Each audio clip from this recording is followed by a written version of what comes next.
warahmatullahi wabarakatuh. Waalaikumsalam warahmatullahi wabarakatuh. Selamat pagi anak-anak. Pagi Bu.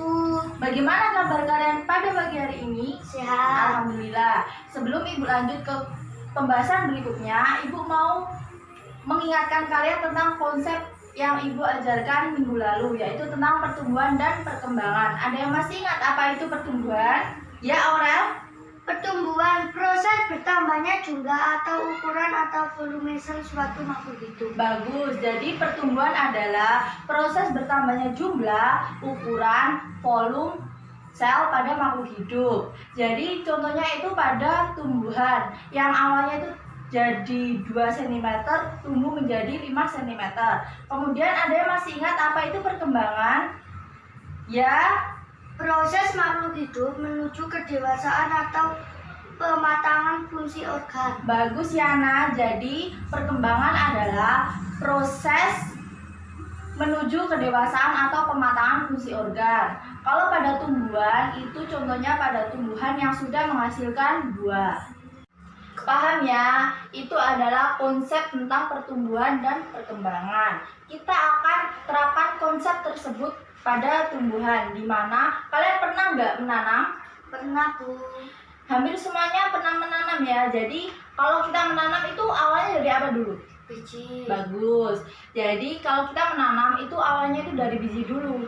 Lah, biji itu akan mengalami yang namanya proses perkecambahan. Ibu tulis ya.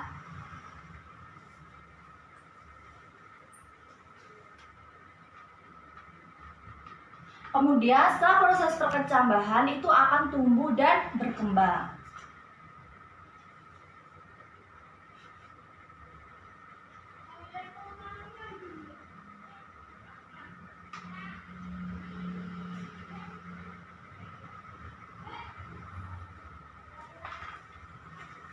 Kemudian kita akan bahas dulu tentang perkecambahan.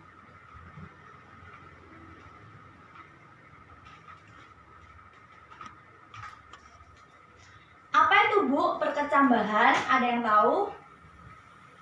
Belum ada ya? Jadi perkecambahan adalah berakhirnya masa dormansi. Apa itu Bu masa dormansi? Jadi masa dormansi adalah masa inaktif dari biji. Jadi gini, kalau kalian menanam, sebelum kalian kasih air itu dalam keadaan inaktif atau dorman atau dormansi. Ini biji ya, biji. Kemudian biji tersebut setelah dorman akan mengalami yang namanya proses imbibisi. Imbibisi. Apa itu Bu imbibisi?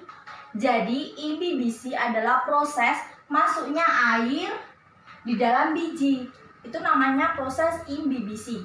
Jadi kalau kalian menanam, kemudian kalian kasih air kan, lah itu adalah yang namanya imbibisi. Kemudian setelah biji tersebut kalian kasih air, itu akan mengaktifkan yang namanya hormon giberelin. Giberelin akan aktif. Giberelin aktif. Kemudian apa itu Bu hormon giberelin? Jadi hormon giberelin adalah hormon yang berperan dalam proses perkecambahan. Kemudian setelah giberelin aktif nih ya, giberelin akan mengaktifkan enzim-enzim hidrolisis, yaitu ada protease,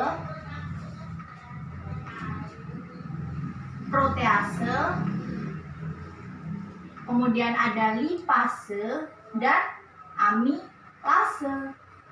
Ini adalah hormon hidrolisis atau enzim-enzim hidrolisis. Kemudian setelah giberelin mengaktifkan ini akan memecah cadangan makanan. Cadangan makanan dipecah.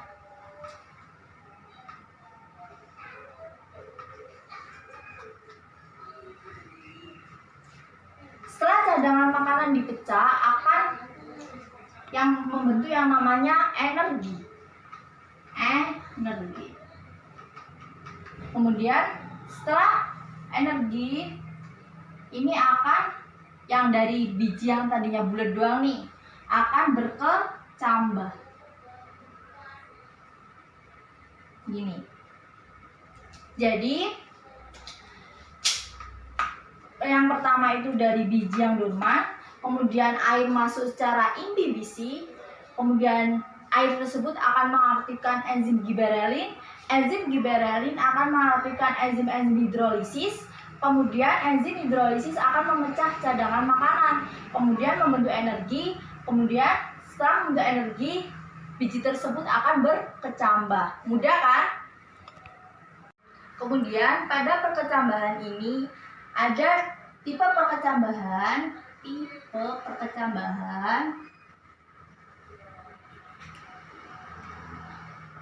dibagi menjadi dua, yaitu yang pertama ada hipogeal dan yang kedua ada epigeal.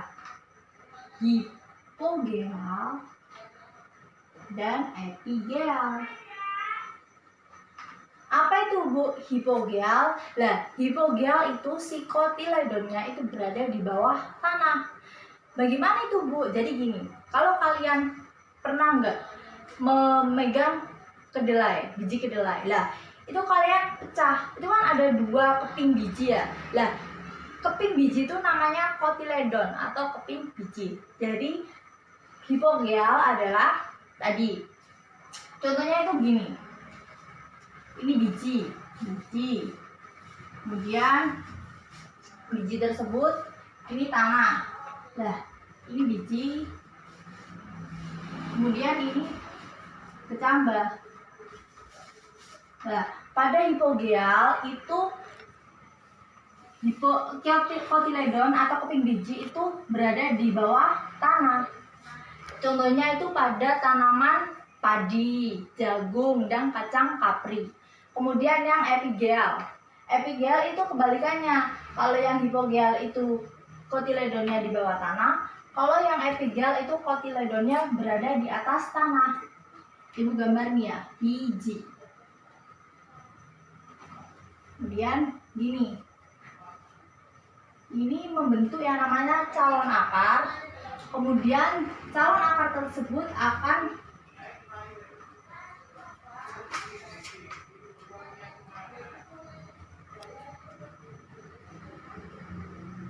ini kotiledon. Loh.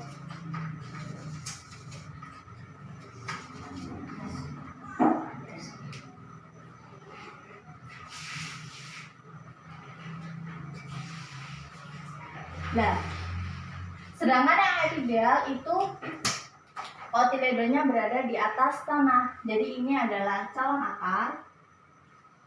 Kemudian calon akarnya akan mengangkat si kotiledonnya ke atas. Jadi kotiledonnya berada di atas meskipun sudah berkecambah. Bisa membedakan ya. Jadi kalau hipogeal itu kotiledonnya berada di bawah tanah, sedangkan epigeal itu kotiledonnya di atas tanah. Kalau yang epigeal itu contohnya pada kacang kedelai, kacang hijau, kacang tanah. Kemudian kita lanjut ya, yaitu tentang pertumbuhan.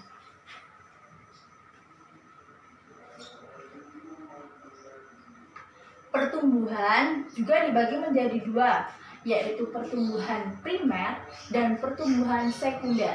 Yang kita bahas pertama adalah primer. Apa itu Bu pertumbuhan primer? Jadi pertumbuhan primer itu ketika batang dan akar dan batang bertambah panjang.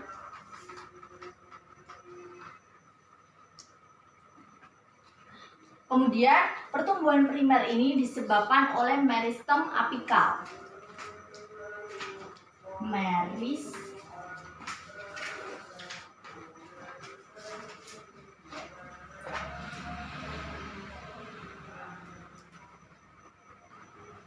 Meristem apikal. Apa itu Bu meristem apikal? Jadi meristem apikal adalah jaringan pada batang dan akar yang letaknya itu di ujung-ujung, yaitu di ujung batang dan ujung akar. Ini ada gambarnya ya. Jadi di ujung akar itu ada yang namanya zona pembelahan. Yang paling bawah sendiri itu ada zona pembelahan. Di situ terjadi pembelahan sel. Jadi sel-sel yang ada pada daerah itu selalu membelah. Yang tadinya 1 sel menjadi 2 sel, 4 sel, 8 sel, dan seterusnya. Akan membelah. Lanjut ke yang atasnya, itu ada zona pemanjangan atau elongasi. Jadi, sel yang sudah membelah tadi itu akan menyebabkan si akarnya itu bertambah panjang. Kemudian yang atasnya lagi yaitu ada zona diferensiasi. Jadi, sel yang tadinya cuma membelah saja, memanjang saja, di situ sudah jelas ya menjadi apa sel tersebut. Ada yang menjadi epidermis, korteks, dan sebagainya. Ingat ya, yang di bawah itu cuma membelah, kemudian hasil pembelahan itu akan mengakibatkan pemanjangan pada zona elongasi, kemudian adanya akan menjadi diferensi sel menjadi jaringan baru. Tadi pertumbuhan kan dibagi menjadi 2, yaitu pertumbuhan primer dan yang kedua ada pertumbuhan sekunder. Apa itu Bu pertumbuhan sekunder? Jadi pertumbuhan sekunder adalah pertumbuhan yang menyebabkan tumbuhan itu menjadi besar. Jadi akar dan batang menjadi besar. Nah, tadi pertumbuhan yang ada di primer itu kan disebabkan pada meristem apikal, sedangkan di sekunder juga disebabkan oleh aktivitas kambium.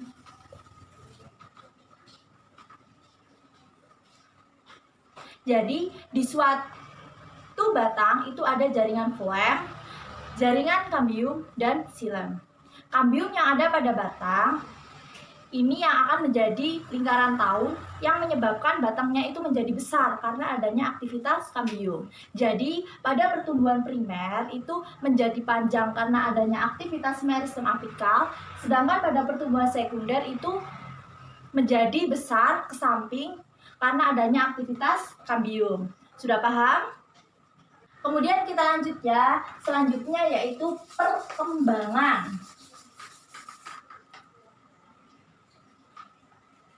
Perkembangan. Jadi perkembangan itu dimana ketika tumbuhan itu sudah matang, sel-sel kelaminnya itu akan menghasilkan yang namanya bunga. Coba kalian lihat di luar.